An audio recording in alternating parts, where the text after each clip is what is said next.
Shalom, saya berharap Bapak, Ibu, dan Saudara semua sehat dan tetap bersukacita meskipun harus tetap tinggal di rumah masing-masing. Hari ini kita berada pada minggu kedua Paskah.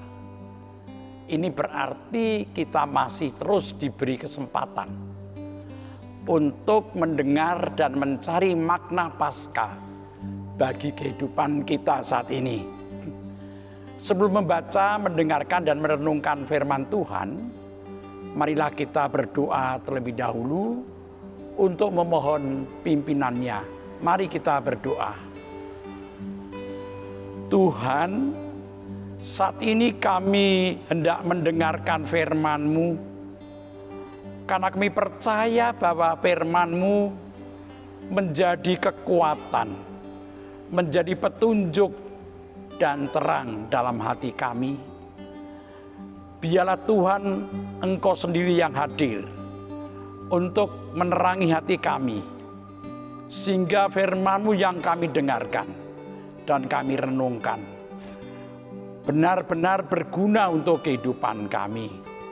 Hamba-Mu Engkau sertai dengan kuat kuasa-Mu Tuhan. Kami menyerahkan doa kami ini hanya dalam nama Tuhan Yesus. Amin. Firman Tuhan yang hendak kita dengarkan terambil dari surat 1 Korintus pasal 15 ayat 55 sampai 58. Saya akan membacakan untuk kita semuanya dari 1 Korintus pasal 15 ayat 55 sampai 58 yang demikian isinya. Hei maut, di manakah kemenanganmu? Hei maut, di manakah sengatmu? Sengat maut ialah dosa, dan kuasa dosa ialah hukum Taurat.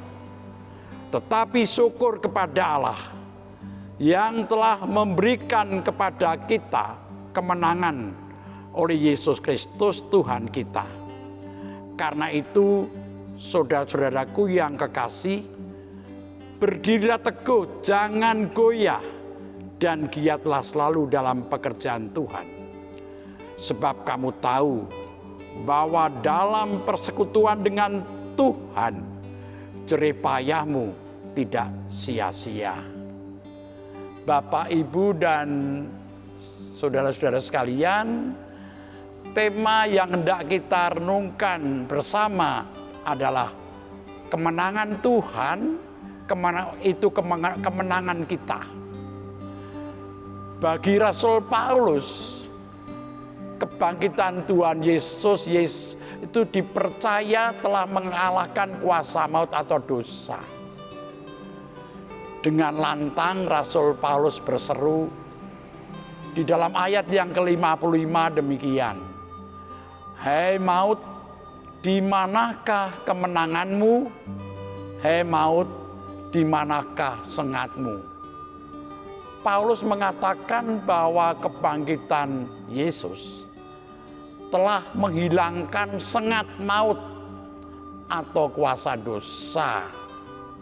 Artinya, maut atau dosa telah kehilangan kuasa atau kekuatannya atas hidup manusia, atas kita semua. Hal ini seperti lebah. Kalau lebah sudah kehilangan sengatnya, tidak berbahaya lagi. Tidak bisa lagi mengancam hidup kita, hidup manusia.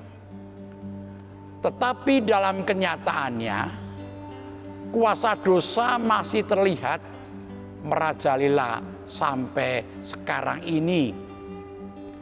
Kuasa dosa atau maut masih sering kita lihat dengan terjadinya peristiwa penindasan, kesewenang-wenangan, tindak kejahatan, dan hidup saling membenci.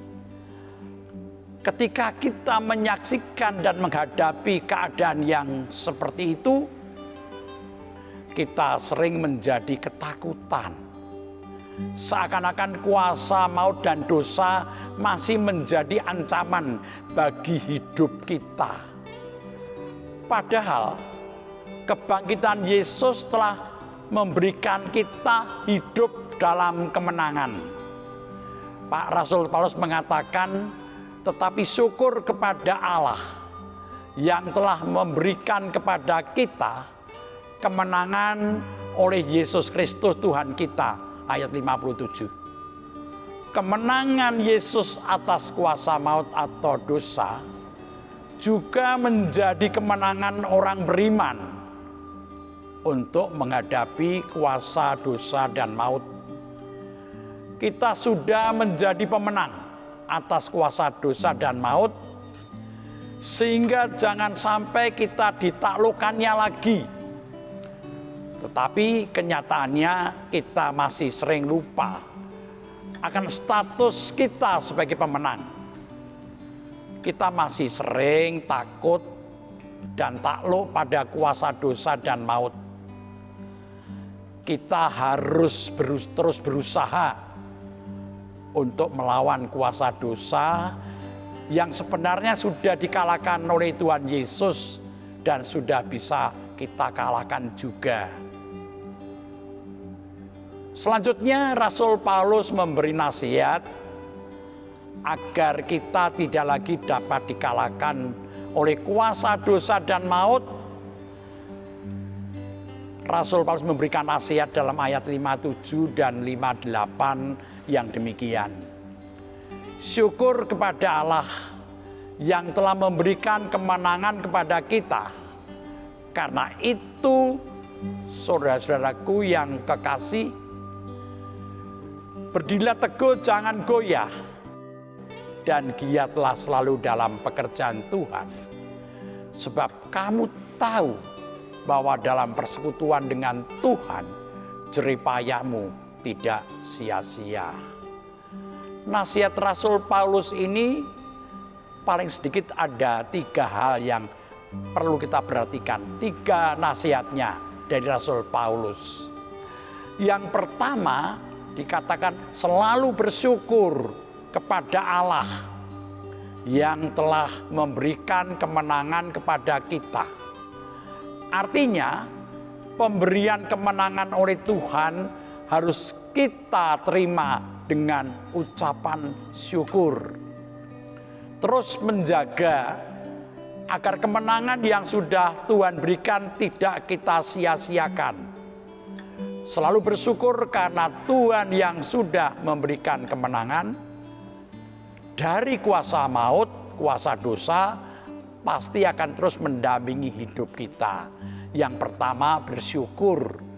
Bersyukur atas pemberian Tuhan untuk menjadikan kita menjadi pemenang. Yang kedua, yaitu dikatakan tetap teguh dan tidak goyah. Artinya, kita selalu dipanggil untuk membangun iman kita supaya terus bertumbuh. Iman kita juga bisa bertumbuh kalau kita terus terlatih menghadapi kesulitan dan tantangan hidup dan tidak menyerah. Itu yang kedua. Jadi yang kedua adalah membangun iman dengan menghadapi tantangan dengan tidak menyerah. Karena tantangan hidup sebuah latihan bagi iman kita. Yang ketiga adalah terus melayani Tuhan. Untuk membangun iman juga bisa dilakukan dengan cara melayani Tuhan. Melayani Tuhan menjadi salah satu praktek dan latihan iman. Sehingga iman bukan hanya sebuah teori, tetapi sebuah pengalaman hidup. Maka melayani Tuhan bukan sebuah perbuatan yang sia-sia. Karena melalui melayani Tuhan, kita boleh membangun iman kita. Bapak, Ibu, dan saudara-saudara, kebangkitan Yesus memberikan kemenangan atas kuasa dosa dan maut. Sehingga jangan lagi kita dikuasai oleh kuasa dosa. Kita harus terus menunjukkan kepada dunia bahwa kuasa Tuhan yang bangkit telah mengalahkannya. Kita tidak lagi diperalat oleh kuasa dosa untuk berbuat jahat. Atau kita menjadi takut ketika kita melihat ancaman-ancaman yang kelihatannya mengancam hidup kita. Tetapi sebaliknya, kuasa Tuhanlah yang harus menguasai hidup kita untuk menjadi alat Tuhan, sekaligus untuk menguatkan kehidupan kita. Maka kita harus terus membangun hidup kita dengan cara selalu bersyukur dan melayani Tuhan. Amin. Mari bersama-sama kita menaikkan doa kita kepada Tuhan untuk mengakhiri renungan ini. Mari bersama kita berdoa. Tuhan, terima kasih Engkau sudah berfirman kepada kami bahwa kebangkitan Tuhan Yesus memberikan kemenangan kepada kami. Menang atas kuasa dosa, menang atas kuasa maut, sehingga kami boleh meyakini bahwa apapun yang kami temui, kami lihat dalam kehidupan kami sehari-hari, di mana kelihatannya kuasa dosa lebih unggul daripada kemenangan-Mu Tuhan. Kami harus membuktikan dengan kehidupan kami bahwa sebenarnya kuasa dosa sudah Tuhan kalahkan, sudah tidak mengancam hidup kami lagi. Ajar pada kami untuk tidak selalu takut, tidak selalu dikalahkan oleh rasa takut, sehingga kami selalu yakin bahwa ada kemenangan. Kami adalah pemenang karena sudah Engkau berikan pada kami melalui kebangkitan Tuhan Yesus.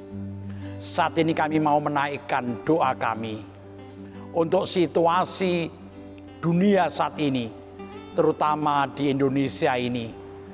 Tuhan, hadirlah di tengah-tengah pandemi COVID-19 ini Tuhan. Hadirlah di tengah-tengah usaha untuk mengatasinya. Berkati pemerintah, bahkan rakyat Indonesia yang bersama-sama berusaha mengatasi virus ini Tuhan. Kami juga berdoa bagi siapapun yang berusaha untuk menolong mereka yang mengalami sakit penyakit, terutama karena virus ini. Berkatilah Tuhan mereka yang berjuang untuk itu, bahkan yang berjuang untuk menolong orang-orang yang berdampak secara ekonomi Tuhan. Gerakan hati kami untuk terlibat menjadi penolong-penolong bagi mereka Tuhan.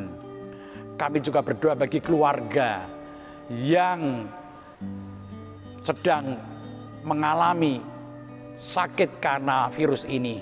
Berkati keluarganya Tuhan, berikan berkat. Kami juga berdoa bagi jemaat-Mu yang sedang menderita sakit, yang sedang dalam pemulihan dimanapun berada Tuhan. Engkau berkati dan Engkau dampingi semuanya. Kami mau menyerahkan kehidupan kami, menyerahkan masyarakat kami, menyerahkan keluarga kami di dalam tangan Tuhan. Kami percaya Tuhan memberkati kami. Kami juga mau serahkan gereja-Mu di sini Tuhan, dalam pelayanannya, di tengah-tengah keadaan yang seperti ini. Bahkan Tuhan gerakan hati kami warga gereja-Mu untuk terus melihat apa yang diperlukan oleh gereja-Mu dengan memberikan persembahan supaya gereja-Mu terus boleh melakukan kegiatan dan tercukupi yang dibutuhkan ya Tuhan. Kami menyerahkan semua doa kami ini hanya dalam nama Tuhan Yesus, penebus kami yang penuh cinta kasih, yang sudah bangkit, yang sudah mengalahkan kuasa maut dan kuasa dosa. Kami menyerahkan doa ini. Terima kasih Tuhan. Amin. Saudara-saudara yang dikasihi Tuhan, demikian renungan pada saat ini.